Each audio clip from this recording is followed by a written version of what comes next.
Hello everyone, I am Ranjeet Kumar. History lecture में आपका स्वागत है।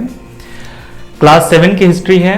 फर्स्ट चैप्टर है ट्रेसिंग चेंजेस थ्रू 1000 ईयर, है ना। मतलब हजारों साल में जो परिवर्तन हुए हैं उसकी हम लोग पड़ताल कर रहे हैं। ठीक है, तो आज के लेक्चर में हम लोग बात करेंगे new social and political group के बारे में। ठीक है, आज जो हमारी बातचीत होगी आपसे वो किस मामले में बातचीत होगी? New social and political groups के बारे में। ठीक है, the study of 1000 years between 700 and 750 is a huge challenge to historian, largely because of the scale and variety of development that occurred over the period।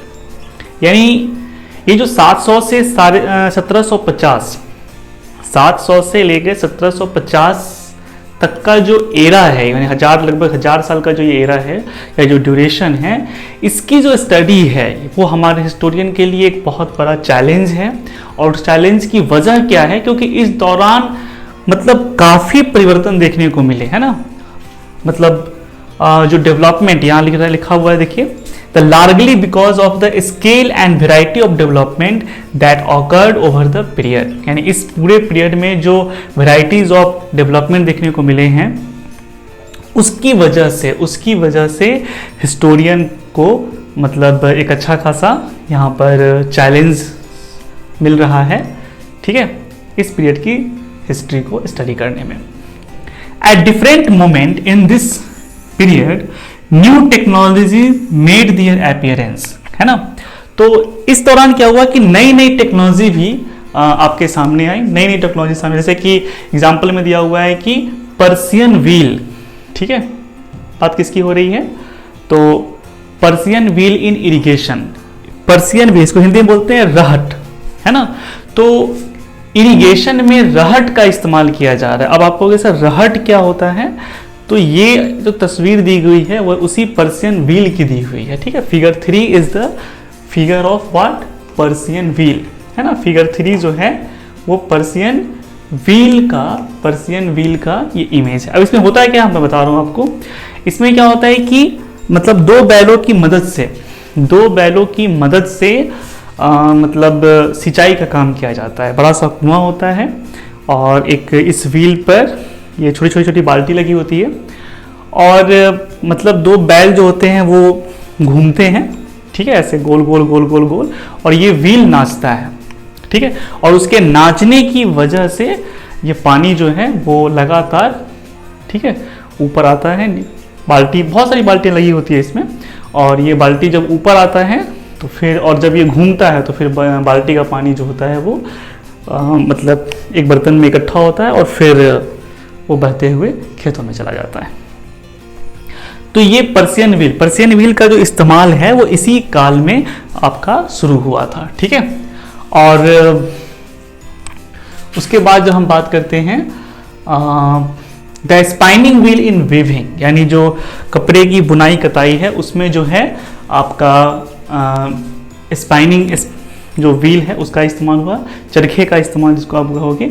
And fire arms in combat, और युद्ध में जो लड़ाइयाँ लड़ी जाती थी उसमें बारूद का जो इस्तेमाल है, अग्न्यास्त्र का जो इस्तेमाल है वो इसी काल में देखने को मिलता है। New foods and beverages arrived in the subcontinent, potatoes, corn, chilli, tea and coffee.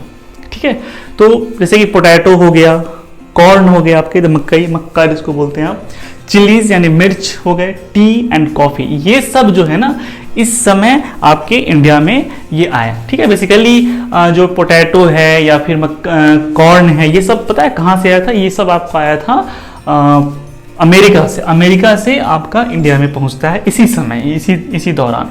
मतलब ये जो एज है आपका medieval age. Remember that all these innovations, new technology and crops came along with the people who brought other ideas with them as well। ठीक है, मतलब आपको यहां ध्यान क्या रखना है कि correct, remember that all these innovation, जितने भी ये इनोवेशन हुए हैं या न्यू टेक्नोलॉजी या फिर क्रॉप्स जो हैं, ये अकेले नहीं आए, समझ में ना, ये जिन लोगों के साथ आए उनके आइडियाज भी साथ आए, है ना। ये मतलब ये सिर्फ सामान नहीं आ रहा है, जो लोग इसको इन सामानों को लेकर के इंडिया में आ रहे हैं, ठीक है, वो क्या कर रहे हैं, अपने साथ अपने आइडियाज भी लेके आ रहे हैं, ठीक है। एज ए रिजल्ट, ठीक है, as a result this was a period of economic, political, social and cultural changes. इस कारण ये जो पीरियड है ना, इसमें मतलब हर तरह के चेंजेस आपको दिखाई देंगे, economic, political, social and cultural, है ना, हर तरह के चेंजेस आपको नजर आएंगे। You will learn about some of these changes in chapter 5, 6 and 7। जब हम 5, 6, 7 में जाएंगे तो फिर इन चेंजेस के बारे में हम लोग वहां डिटेल से पढ़ेंगे। ओके, अब देखिए आगे क्या लिखा हुआ है। This was also a period of great mobility, मतलब ये वो समय है जहां पर मोबिलिटी काफी मतलब बढ़ा हुआ था। मोबिलिटी समझ रहे हैं, एक जगह से दूसरी जगह आना जाना, है ना, तो ये बढ़ गया था। Groups of people travelled along distances in the search of opportunity, मतलब नए नए अवसर की तलाश में लोग एक जगह से दूसरी जगह मतलब जाना शुरू कर दिए थे। The subcontinent held immense wealth and the possibilities for people to carve a future, मतलब यहाँ पर जो सब कंटिनेंट के बारे में कहा जा रहा है कि इससे क्या हुआ कि सब कंटिनेंट के पास बहुत ज्यादा वेल्थ इकट्ठा हुआ एंड बहुत सारी पॉसिबिलिटी लोगों को मिली टू कार्व अ फ्यूचर, ताकि वो अपना फ्यूचर बना सके। One group of people who become important in this period were the Rajput. अब इस पीरियड में जो एक ग्रुप ऑफ पीपुल है, ठीक है, जो काफी इंपॉर्टेंट है, वो कौन है, Rajput. A name derived from राजपुत्रा। अब ये राजपूत जो वर्ड है ये कहां से लिया गया है, तो ये राजपुत्रा से लिया गया, जिसका मतलब होता है son of ruler, son of a ruler, मतलब किसी रूलर का बेटा, किसी रूलर का शासक। Okay, between the 8th and 14th centuries the term was applied more generally to a group of warriors who claimed Kshatriya caste status. अब देखो ये जो हम बात कर रहे थे 14 आपका बिटवीन 8 and 14 सेंचुरी, मतलब 8वीं से लेकर के 14वीं शताब्दी, है ना, के बीच का जो समय है, उस समय ये जो वर्ड यूज किया जाता था राजपूत, ये उन लोगों के द्वारा यूज किया जाता था जो कि योद्धा थे, लड़ाई लड़ते थे और अपने आप को क्षत्रिय कहते थे, है ना, क्षत्रिय। तो वो लोग क्या करते थे, राजपूत टर्म का यूज करते थे। The term included not just rulers, है ना, मतलब इसमें केवल ऐसा नहीं था कि केवल रूलर्स ही आते थे। द एंड चिफ्टेंस, मतलब केवल जो शासक या जो सामंत जो बोलते हैं, ठीक है, मुखिया जो आप कह सकते हो, तो ये यही नहीं आते थे, but also soldiers and commanders who served in the armies of different monarch all over the sub continent. ठीक है, मतलब पूरे कंटिनेंट में अलग अलग मोनार्क में जो आर्मी में जो सेवा कर रहे हैं, जो सैनिक वर्ग हैं या फिर कमांडर हैं सैनिकों के, वो भी अपने आप को राजपूत कहते हैं। ठीक है, तो वो भी अपने आप को राजपूत कह रहे हैं। इक्योलैरिक कोड ऑफ कंडक्ट,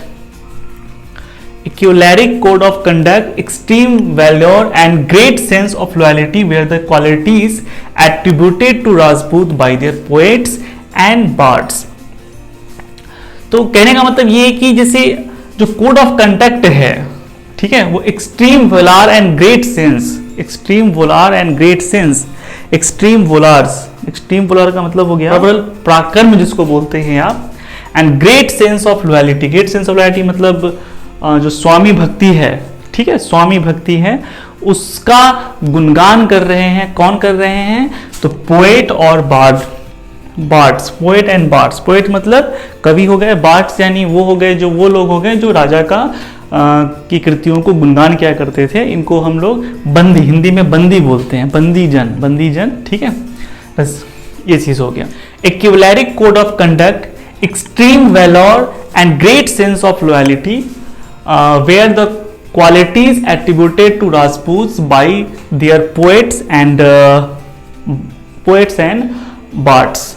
कहने का मतलब जैसे कि जो राजपूतों की जो प्रबल, क्या बोल सकते हैं कि पराक्रम है ना, राजपूत माने एकदम पराक्रमी, हिंदी में आप बोल सकते हो इसको, और जो उनकी स्वामी भक्ति है, ठीक है, राजपूतों की जो स्वामी भक्ति, वचनबद्धता वाली जो बात है, ठीक है, तो उन सब का गुणगान किया कर रहे थे कौन? पोएट और बार्ड्स। पोएट यानी आप समझ रहे हो कवि, एंड बार्ड्स यानी वो पर्सन जो राजा के पास कुछ पर्सन होते थे, कुछ व्यक्ति बहाल किए होते थे, जिनका काम ही होता था कि वो राजा की कृतियों का गुणगान करते थे, ठीक है। हिंदी में इसको आप बोलो बंदी बोलते हैं, ठीक है, बंदी जन।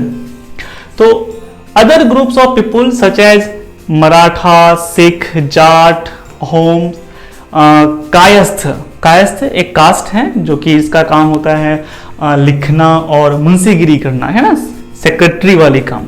Also use the opportunities of the age to become politically important, है ना।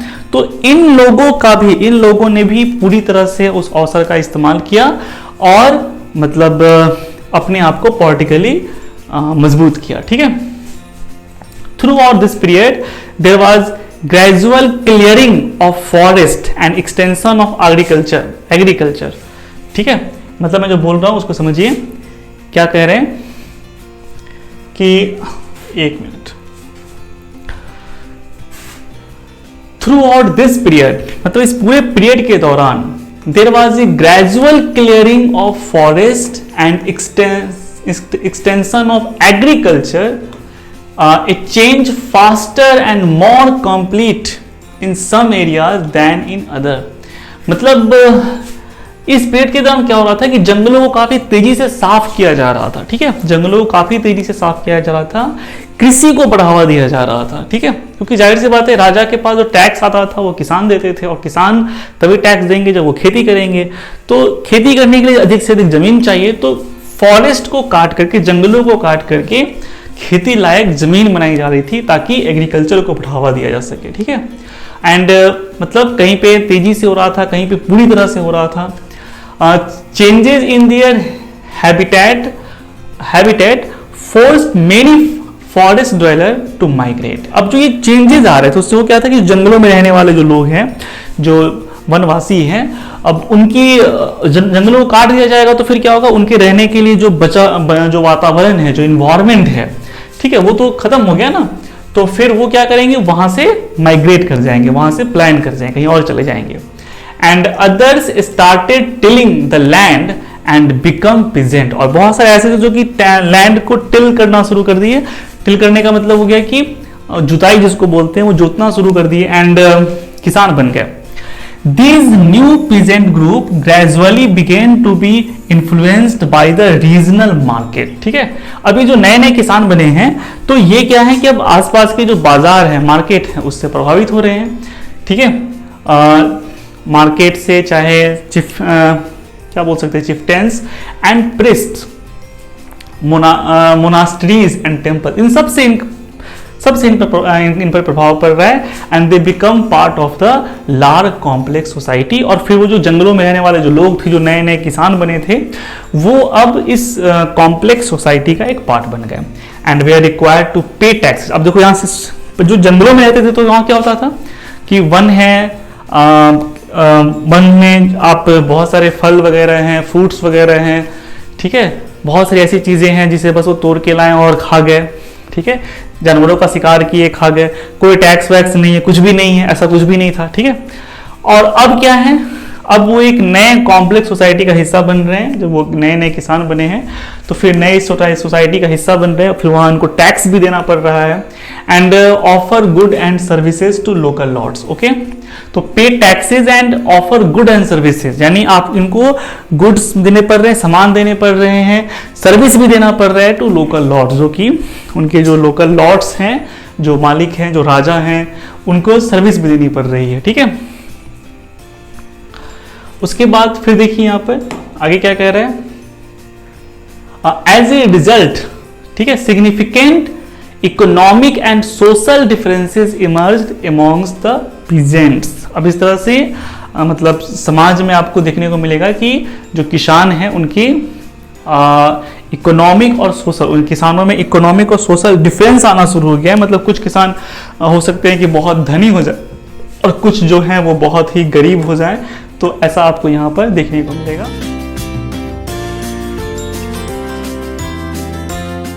तो मैं बात ये कर रहा था कि जब नए नए जो किसान हैं वो जब इस कॉम्प्लेक्स सोसाइटी का हिस्सा बने और जब एक ऐसे समाज का हिस्सा बने जहाँ पे उन्हें टैक्स देना पड़ रहा है, ठीक है, गुड्स और सर्विसेज देने पड़ रहे हैं अपने लोकल लॉर्ड्स को, तो इससे क्या हुआ कि अब एक समाज में किसानों के बीच एक सोशल और क्या बोल सकते हैं, सोशल और इकोनॉमिकल डिफरेंसेस आना शुरू हो गए। तो कुछ ऐसे किसान हैं जो काफ़ी धनी हैं, कुछ गरीब किसान हो गए, ठीक है। सम possessed more productive land, other also kept cattle, कुछ के पास तो बहुत सारे मवेशी भी हैं। And some combined artisanal work, artisanal work का मतलब वैसा काम जिसमें जो हाथ से किया जाता हो, छोटे मोटे जो हाथ से काम किए जाते हो, जैसे सिलाई बुनाई या फिर कोई छोटा मोटा उत्पाद आप तैयार कर रहे हो, ठीक है, with agricultural activity during the lean season. Lean season मतलब वो समय जब वो खाली बैठे हुए हैं, तो कुछ आर्टिजनल वर्क वगैरह इन सब में इन्वॉल्व हो गया। As society become more differentiated, people were grouped into jatis और सब कास्ट्स, है ना, तो जाति बननी शुरू हुई। और फिर उसके बाद क्या हुआ कि जातियों में भी बहुत सारी उपजातियां होती है, ठीक है, जैसे एक जाति है उसमें कई उपजातियां आ जाती हैं, तो वो जाति और सबकास्ट बनने शुरू हुए। Ranked on the basis of their background, फिर उन जातियों का बैकग्राउंड बनना, मतलब रैंकिंग होना शुरू हो गया कि हाँ ये सबसे ऊपर की जाती है, फिर उसके बाद उससे कम, उससे कम, उससे कम, उससे नीचे, उससे नीचे, तो जातियों की एक जो रैंकिंग शुरू हो गई यहाँ पर, ठीक है। एंड जो रैंकिंग हो रही है उसका बेसिस उनका बैकग्राउंड है, उनका जो ऑक्यूपेशन है वो है। Rank they are not fixed permanently, ठीक है, रैंक फिक्स नहीं होता था, कौन सी जाति ऊपरी जाति ऊपर की जाती है, कौन सी जाति नीचे की जाती है। तो ये जो रैंकिंग थी ये परमानेंट ऐसा नहीं था कि फिक्स था, ठीक है, ये चेंज होते रहता था, varied according to the power, influence and resources controlled by the member of the jati. मतलब किसी जाति के पास कितना क्या बोल सकते हो पावर है, या कितना वो इन्फ्लुएंस रखते हैं, या फिर जो रिसोर्सेज हैं उस पर कितना कंट्रोल है उनका, है ना, कितने रिसोर्सेज पे उनका कंट्रोल है, तो उसके हिसाब से किसी जाति की रैंकिंग की जाती थी। अब सपोज दैट किसी खास जाति का कोई शासक बना हुआ है, तो जाहिर सी बात है कि उस जाति के जो लोग होंगे उनका जो प्रभाव होगा समाज में वो ज़्यादा ऊंचा होगा, ठीक है। तो ये चीज़ है। या फिर जिस जाति से ज़्यादा धनी लोग आ रहे हैं निकल करके, तो उसका प्रभाव जो है वो समाज में थोड़ा सा ऊंचा होगा, ठीक है। The status of the same jati could vary from area to area. अब ऐसा हो सकता है ना कि इस एरिया में कोई और जाति जो है वो शासक वर्ग या धनी वर्ग है, दूसरे एरिया में कोई और दूसरी जाति है वो शासक या धनी वर्ग से बिलोंग करता है, तो जाहिर सी बात है कि इस एरिया में जो जाति उच्च वर्ग में अपने आप को रख रही है, दूसरे एरिया में वो निम्न वर्ग में भी हो सकती है। तो जातियों की जो रैंकिंग थी वो परमानेंट नहीं थी, और प्लस प्लेस अलग अलग एरिया में जो है वो चेंज हो जाती थी, ठीक है। जातिज framed their own rules and regulation to manage the conduct of their members। अब जो जातियां होती थी तो वो अपना एक नियम बनाती थी, ठीक है, कि ऐसे चलना है, हर जाति का अपना अपना एक नियम कानून कि हाँ हमको इस तरह से रहना है, इस तरह से चलना है, ठीक है। And these regulation were enforced by assembly of elders. अब ये जो रूल्स होते थे इसको लागू करवाने का जो काम होता था वो किसका होता था, जो समाज में जो एल्डर्स हैं, ठीक है, जो बड़े हैं, जो बड़े लोग हैं, बड़े बुजुर्ग लोग, वो लोग क्या करते थे कि उन नियम कानून को लागू करवाने का काम करते थे, ठीक है। Described in the same area as the jati panchayat. अब कुछ एरिया में जैसे कि जाति पंचायत भी कहा गया है इस तरह की चीजों को, जो रूल्स को लागू करने का काम करवाती थी। अब जो जातियों के रूल है, एक तो जाति का रूल हो गया, दूसरा गांव का भी एक रूल है ना, तो जाति का आप इस जाति से बिलोंग करते हैं तो आपको ये रूल फॉलो करना पड़ेगा, ठीक है। अब चूंकि आप इस गांव में रहते हैं और गांव का ये रूल है, तो आपको उस रूल को भी फॉलो करना पड़ेगा। मतलब आप दो तरह से पाते हो, एक तो आप किसी जाति से बिलोंग कर रहे हो तो उसके हिसाब से आपको उस जाति के जो नियम कानून कायदे हैं वो आपको मानना पड़ेगा। दूसरा, आप किसी गांव में रह रहे हो तो फिर उस गांव का भी अपना एक रूल है। एक गांव में बहुत सारी जातियां रह सकती है, पर एक गांव का कॉमन रूल है, उस रूल को हर जाति को फॉलो करना पड़ेगा। ठीक है, तो ये जो जाति जो थे वे also required to follow the rules of their villages. Several villages were governed by chieftains. मतलब बहुत सारे ऐसे विलेज थे जो वहां का जो मुखिया होता था, जो सामंत होता था, वो गवर्न करता था। Together they were only one small unit of state. एक तरह से आप कह सकते हो कि ये जो थे पूरा जो गांव अगर बात करें तो ये एक तरह का स्टेट का एक यूनिट की तरह था। ठीक है, अब बात करते हैं रीजन एंड एम्पायर के बारे में। ठीक है, रीजन एंड एम्पायर। ठीक है, तो जरा इनकी बात कर लेते हैं। Large states like those of Cholas, Tughlaq and Mughal. ठीक है, हम लोग पढ़ेंगे इसको चैप्टर 2, 3 और 4 में। ये जो थे ना, ये इनकम्पोज मेनी रीजन्स। अब ये जो चोलाज हैं या फिर तुगलक हैं या मुगल हैं, इन लोगों ने बहुत बड़े रीजन में अपना शासन चलाया था। ठीक है, इस संस्कृत प्रशस्ति समझते हो ना, जो तांबे के प्लेट्स पर या फिर जो लिखा हुआ होता था, तो उसमें जो ना उसमें प्रेज किया जा रहा है दिल्ली सुल्तान गियासुद्दीन बलबन का। ठीक है, मतलब गियासुद्दीन बलबन की प्रशंसा की जा रही है उस प्रशस्ति में, संस्कृत में लिखी प्रशस्ति है। तो ये कब का है? 1266 से 1287। ये गियासुद्दीन बलबन का जो शासनकाल है उसके बारे में यहाँ पर लिखा हुआ है। ठीक है, explain that he was the ruler of vast empire. मतलब ये बताया जा रहा है कि उसका जो शासन था वो एक बड़े एम्पायर में फैला हुआ था। ठीक है, तो explain that he was the ruler of vast empire that stretched from, अब देखिए कहां से कहां फैला हुआ था, तो स्ट्रेच्ड फ्रॉम बंगाल, है ना, Gauda in the east to Ghazni, है ना, गजाना, है ना, in Afghanistan in the west. मतलब पूरब में अगर बात करें तो बंगाल से लेकर के गजनी, अफगानिस्तान, पश्चिम में अफगानिस्तान तक फैला हुआ था, included all of south India. ठीक है, मतलब पूरा साउथ इंडिया कवर था, है ना। People of different regions, Gauda, Andhra, Kerala, Karnataka, Maharashtra and Gujarat. ठीक है, सब जगह के जो लोग थे apparently fled before his army. जैसे इनकी आर्मी पहुंचती है, सब भाग खड़े होते हैं, सब वहां से हट जाते हैं, फ्लेड हो जाते हैं। ठीक है, अब ये इतनी सारी जो प्रशंसा की गई है किसकी? गियासुद्दीन बलबन की, दिल्ली सुल्तान गियासुद्दीन बलबन की। तो अब इसको यहाँ पर देखिए जगहों को दिखाया गया हुआ है। ठीक है, मुल्तान, कलनौर, लाहौर, समाना, दिल्ली, हांसी, ये सारी जगहें यहाँ पर, सबका नंबर दिया हुआ है यहाँ पे 1 2 3 4 5।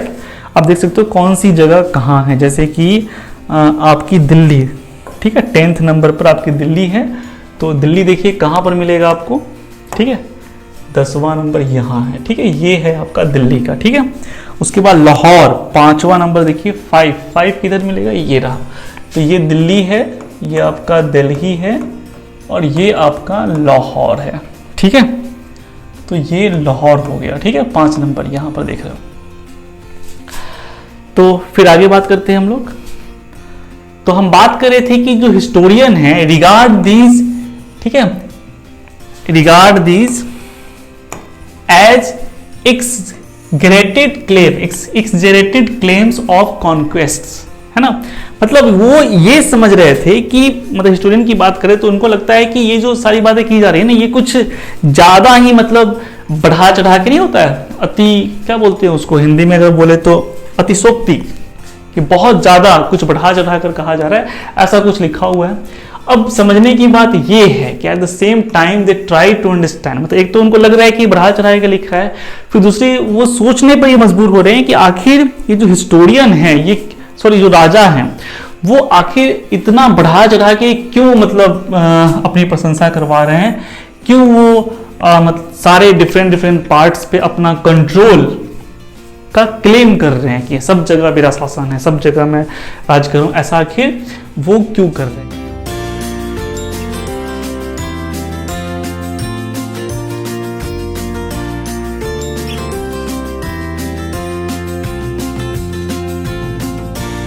अब देखिए यहां पर language and region, language and region, भाषा और धर्म, इसके बारे में आपको यहां पर एक लिखा हुआ मिल रहा है।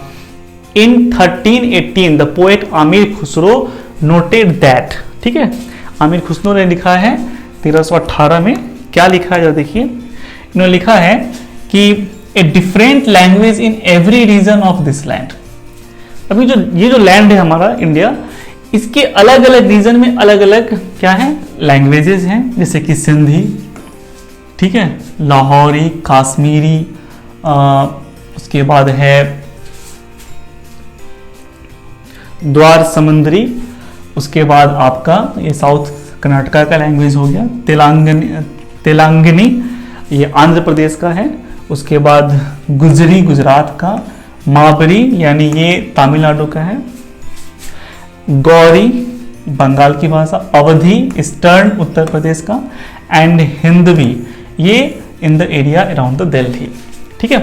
तो इन्होंने नोटिस किया 1318 में आमिर खुसरो ने कि इस सब कंटिनेंट के डिफरेंट डिफरेंट रीजन में आपके अलग अलग बहुत सारी तरह की भाषाएं हैं।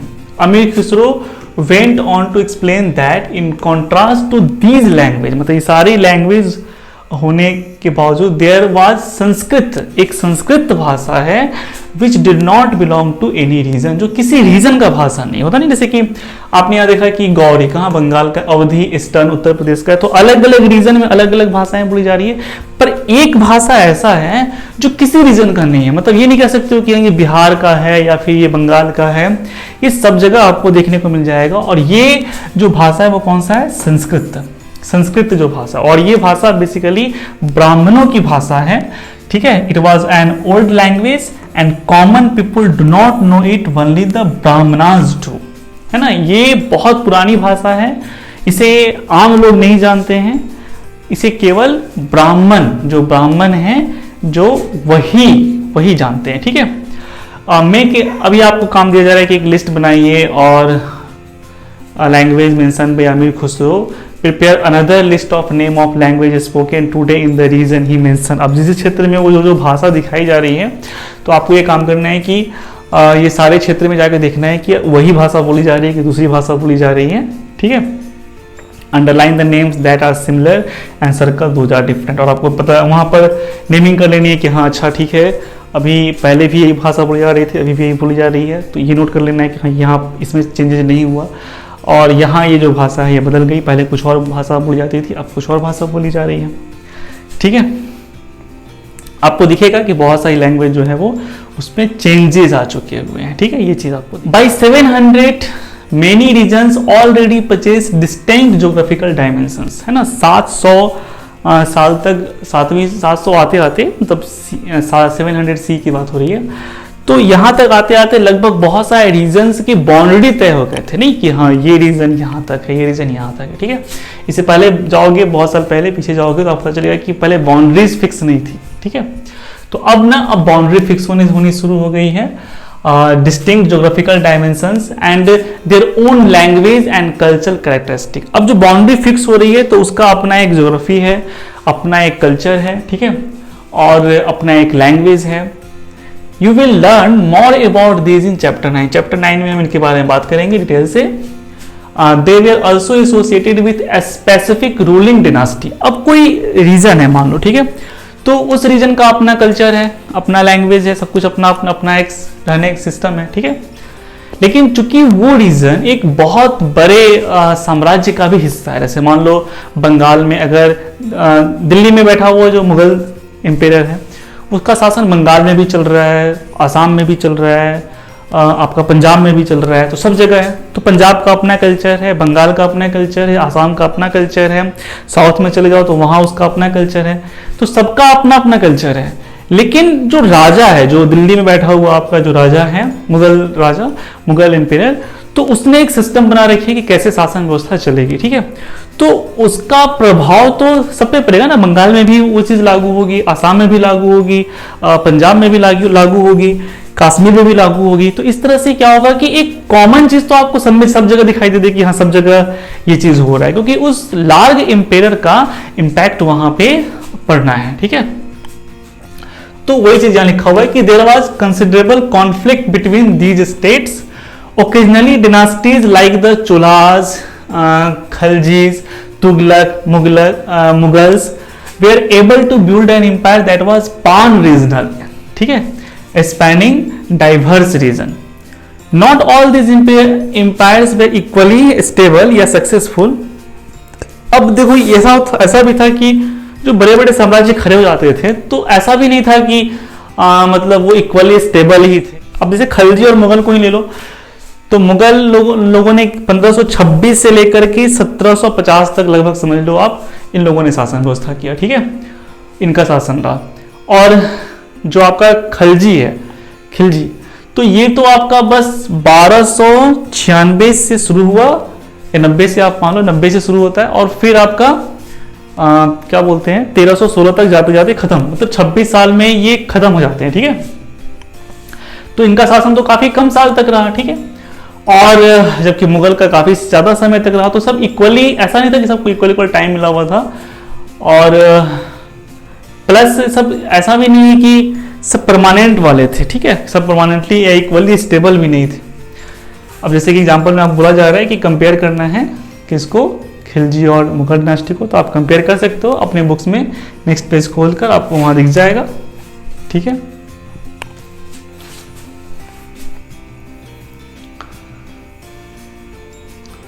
When Mughal Empire declined in the 18th century, it led to the re-emergence of regional states, ठीक है। अब जैसे कि 18th सेंचुरी में जाकर, 18th सेंचुरी का मतलब 1700 से 1799, तो उस सेंचुरी में अगर हम देखें तो मुगल एम्पायर आपका डिक्लाइन कर रहा है।